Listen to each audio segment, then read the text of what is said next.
Hey guys, welcome back to Collective Perspective. It's episode, I didn't write it down. I think it's Oh no. 65. 65. It is indeed 65. Welcome back, guys. Today, you may have seen a recent video a couple months ago from this man, Craig, over here. He did a video on the rarest Player's Choice games on the Nintendo GameCube, which is like excellent video because it's from Thank you. Craig. He does excellent research. That's why he's my co-host. Appreciate it. Definitely go watch that after you finish watching this because we are going to talk about 10 games, not on the GameCube, 10 games that are budget label releases. So you got your greatest hits on the PlayStation, your platinum nonsense on the Xbox, your player's choice on all Nintendo platforms, or as they later called them, Nintendo Selects. And I don't have any Sega stuff. Maybe Craig has some Sega stuff, but we'll find out here shortly. So we're gonna do 5 each. We're gonna do 10 total, and I think it's gonna be a great episode. How you feeling? Hell yeah. I'm feeling good. It's kind of funny because you told me to do my research on these so we could give some statistics, and I was a bad co-host and didn't do that until like half an hour before we started recording. All of my 5 games I picked were off the top of my head. I was like, I know these are hard to find. I just know it. And then when I looked up the statistics, I was like, oh, good, I was right. So good on me for just being a walking tomb of useless video game collecting knowledge. That's what you're gonna say. And lo and behold, none of them were rare. No, I had to do my list all over again. No, one of mine, 0 listings, which is very exciting. Good. So, That's what I like to hear. That's what the audience mhm. likes to hear. the actually rare video games, as we like to say. All right, let's kick it off. I'll go first for once. Hmm. I didn't actually order these in any particular way, but this is a great one to kick it off with. Did you know about Dino Crisis on PlayStation being a rare one? No, I didn't even know it had a greatest hits label. I don't know where I learned this, but it was very recent. But yeah, there are absolutely none listed on the internet. So this one has. I'm sorry, not the internet. I only checked eBay, but that's pretty much the entire internet.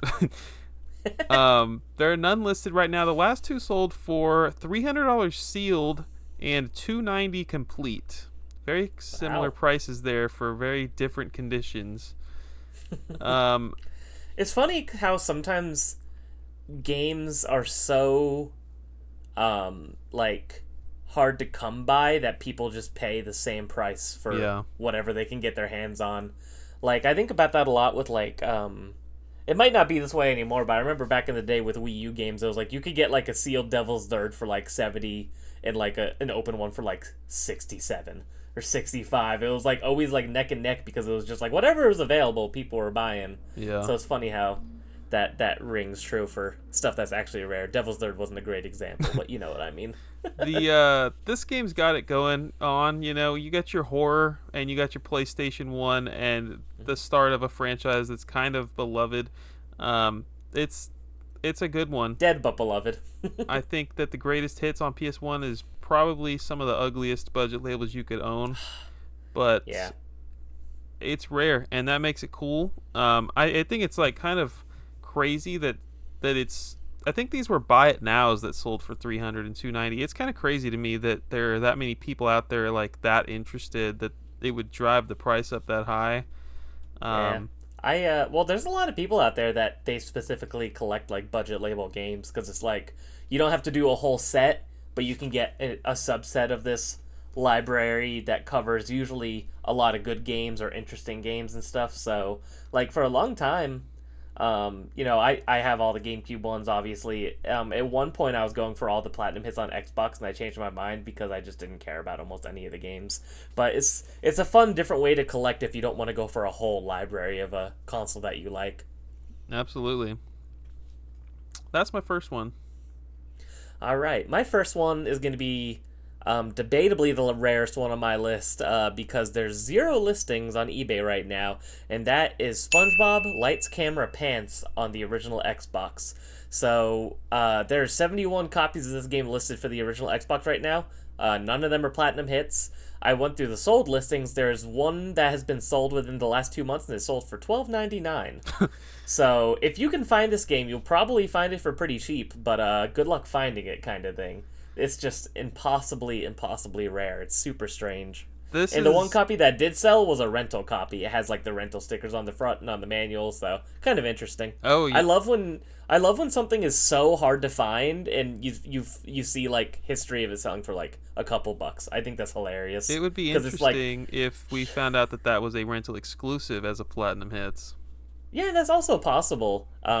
We've talked many times about how Xbox is the undocumented like manufacturer of the big three. People just don't really document a lot of stuff to do with their libraries, which is unfortunate because it's still video games, still cool.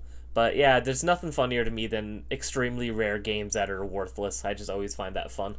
Yeah, that's what we love to research around here. So we have like two really great examples like on complete opposite ends of the spectrum here, because you've got something that's already expensive, Black Label, selling for like not double, but way more with this greatest hits.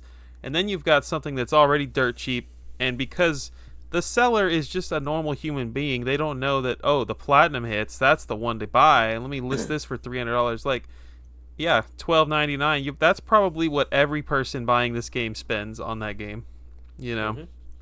Yeah, no I'm sure it's the cheapest version of the three versions of the game as well. You know, Xbox, PS2, GameCube. Oh yeah.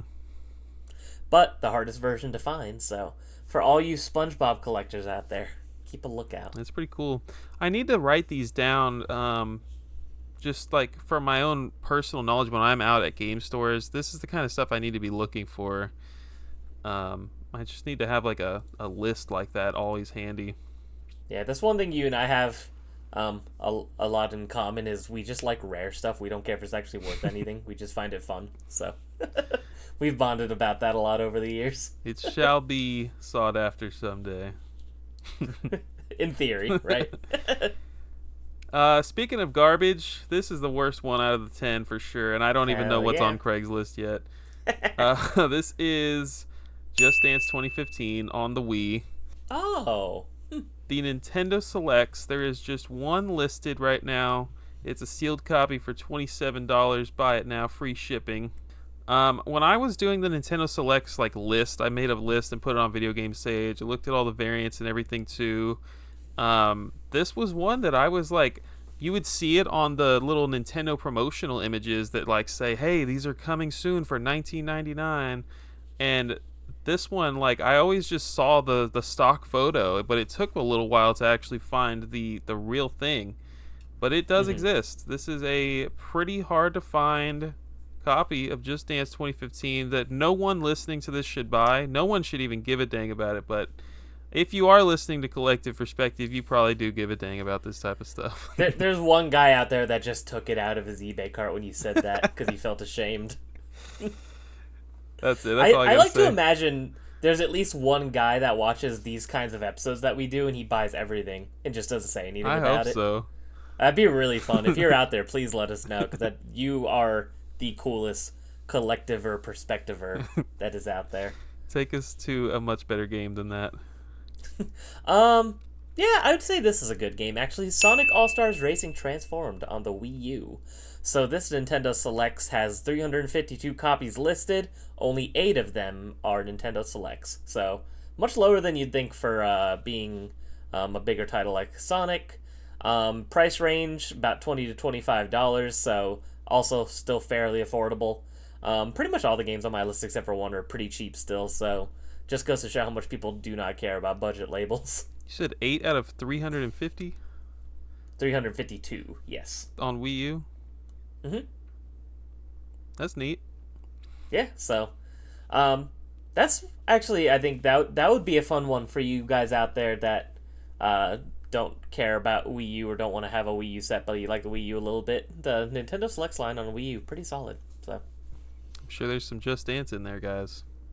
There's at least 2, I think. So that's a good one. That sounds like a really good cheap one to pick up. Probably the cheapest one on this list. Yeah, and if you're a Sonic collector, it's like you want every kind of Sonic game that there is out there, there's one of the harder ones to find for you, and it's affordable. cheapest and like most common, I guess. Like 8 is a lot, but out of 350, it's not a lot. Yeah, if you do the math, that's like what, less than a couple percent of all the Right. listings. So I think you probably know about this next one, Shrek the Third on PS2. oh yeah, I have heard that this is hard to find. This is just a weird one. It's some PS2 games have the greatest hits sticker covering the black label case. This isn't one of those, but for some reason I thought it was.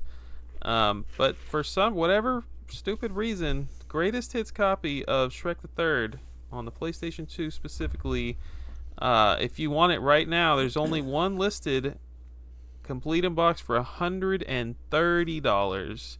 Wow. But I'm gonna say wait for it to be $12.99, just like Craig's example of SpongeBob. It's that type of game. Yeah, you'll just find it eventually, or you'll go to a game store and it'll be a couple of bucks. That's one that you definitely don't need to pay a premium on, I'm sure. No one will A lot ever of these- spend $130 on that. I was gonna say almost all these games you probably don't need to spend a premium on. You know, unless your Immortal John Hancocks or Metal Jesuses have mentioned it at some point in time, it's probably gonna slip under the radar. So I would say don't ball out on these for sure. All right, next for me, a variant of a variant, because these are my favorite things to talk about. Animal Crossing New Leaf, the Nintendo Select. So there's two versions of it. One of them, which is the more common one, which is the one that has the little banner on it that says Welcome Amiibo and has that software update built into the cartridge. And the one without the No Welcome Amiibo update is just the regular game with the Nintendo Selects. Out of 565 copies listed on eBay, only 4 of them didn't have the Welcome Amiibo stamp on it that I saw. So Dang.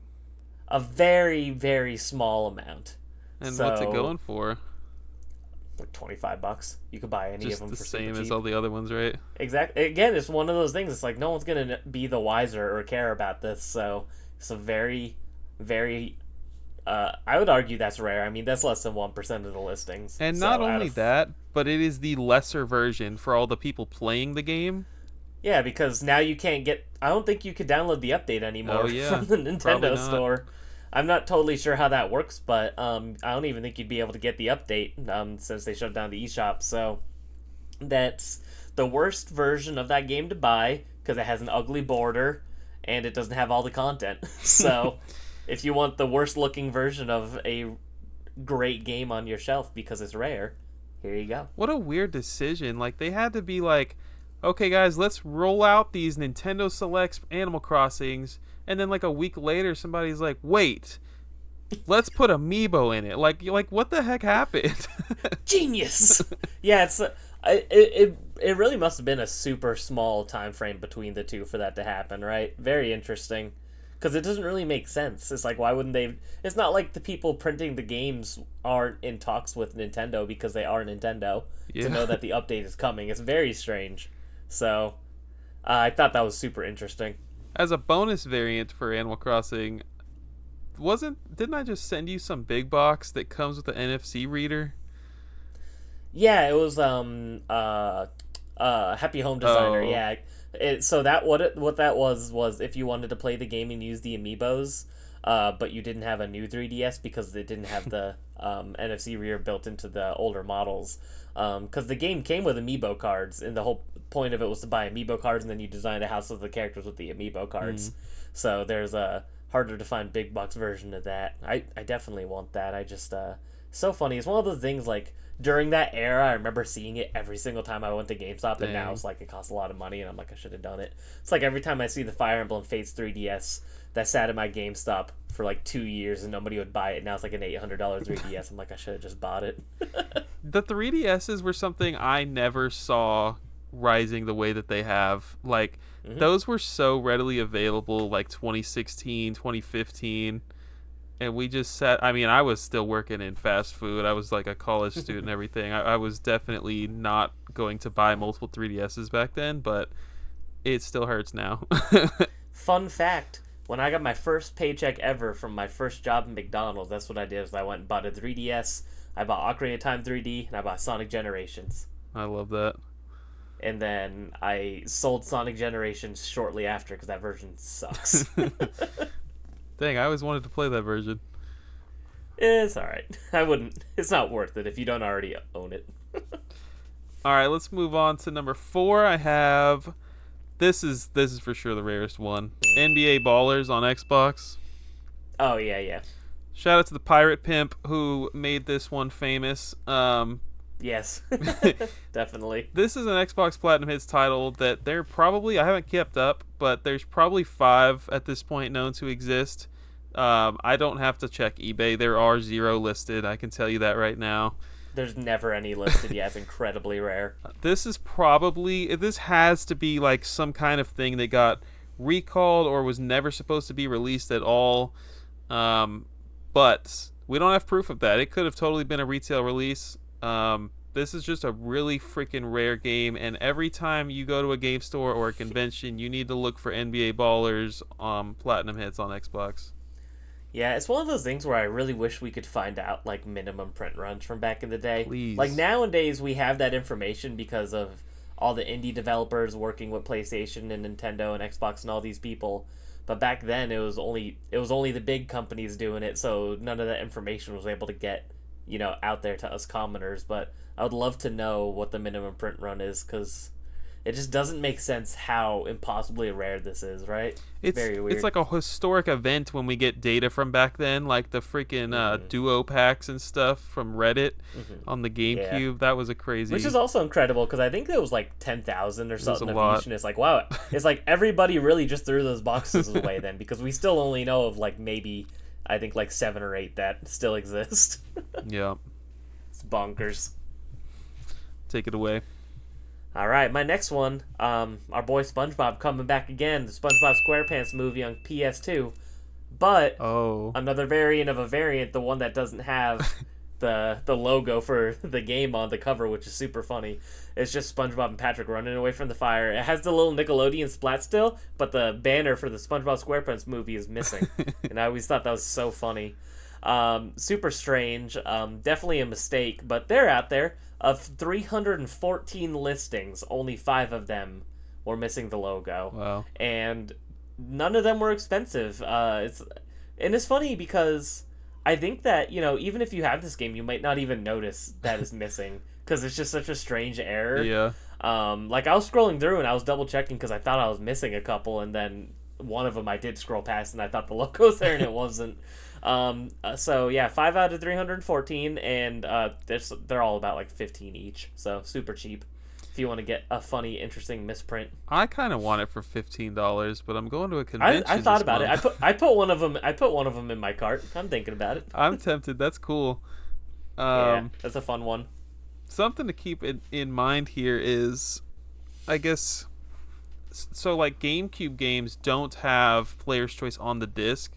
But PS1, Xbox, PS2, like they put greatest hits. They'll actually have a new disc artwork, which is always interesting. And it kind of is like mind blowing how many PS2 games are just out there with what is the proper term? Incorrectly married parts. Like, oh yeah, I have a Guitar Hero on PS2 that just like is a black label disc or vice versa with a greatest hits case. It pisses me off, but it's like, who did that? How did that happen? Well, a lot of times, it's like if you go to mom and pop game store, you have some kid working behind the counter for minimum wage. They're just gonna look through the cabinet, grab whatever disc they see that matches the game, throw it in probably. So I think a lot of that just over time has led to a lot of mismatched parts. You know what? Even at GameStop, that probably happened a lot back when the PS2 was new. Yeah. Or even now, if you get a PS4 game and there's a greatest hits game, they probably just look for whatever game and they see the name matches and they throw it in there. Dang. So, unmarried parts can easily happen. Yeah, that's a cool one. I'm gonna have to look into that. That's I'm gonna post all these pictures as we're talking about them on the video, but you guys will see. That's a very strange error. That's so fun. I love it. I'm always on the lookout to see if the same thing exists for GameCube, but I haven't seen it yet. But it's one of those things where I'm like, I bet it's out there. We just don't know it. It's like, man, the guy that made that mistake got fired on the spot. Like, THQ was like, all right, adios. Last one All right, for you me. got one more. This is a new one for me. I'm not gonna lie. Shout out to Game Collecting Reaper on YouTube for the hint on Mm. this one. I had to reach out. I had to phone a friend. NFL Blitz 2000 on PS1. You know about this one? Oh, no, I didn't know that had a greatest hits either. When you look at Game-Rave's website, you see a little blurb on the variant for this one that says NFL Blitz 2000 holds a special place in the greatest hits library because it was one of the last to be discovered. You'll see on the thumbnail I put Toy Story 2 on PS1. This and that were like two super rare PS1 greatest hits that like apparently even Game Rave didn't know about for the longest time. So How funny. keep an eye out. There are currently no listings for NFL Blitz 2000, and there are currently no sold listings for the game. I don't know what it goes for. I'm definitely not going to trust price charting on a greatest hits game. But that's a cool one. I didn't know about that one. That also, kind of implies that there might be even another couple of greatest hits games that we don't know about. If it's that hard to come across some Right. of them, there might be more, which is very fascinating. God, I love variants. They're so stupid. Heck Makes yeah. me happy. I love it. All right, my last one. I wanted to get some Sega love in.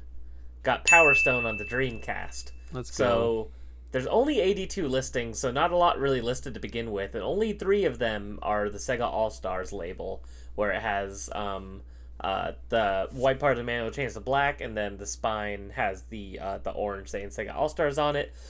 This does make a difference in price. So the price for the regular version, I'm going to pull up real quick because I forgot to write it down. I did not know Oops. this had a greatest hits. Exactly.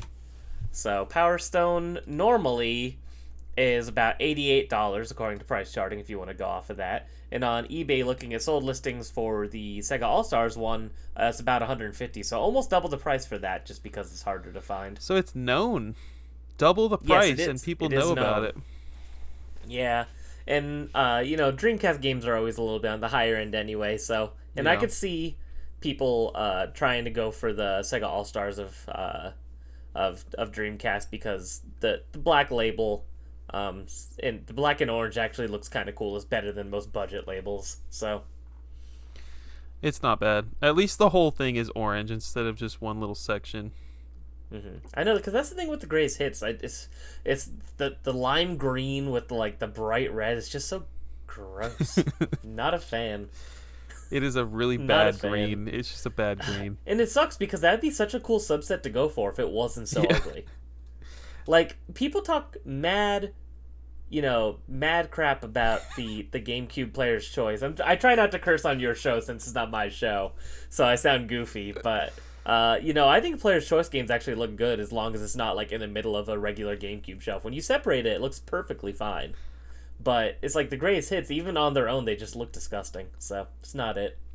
Screwed up, Sony. That's it. We're going to wrap this up, though. That's 10 plus 1, maybe plus 2 greatest hits games for you. Let us know if you have any cool ones to share in the comments. Let us know which one was the coolest one that we mentioned. And as always, please join the Discord to come chat with me and Craigley. And go subscribe to Craig's Game Room. And we will see you not next month. We'll see you this month for another episode. See you later.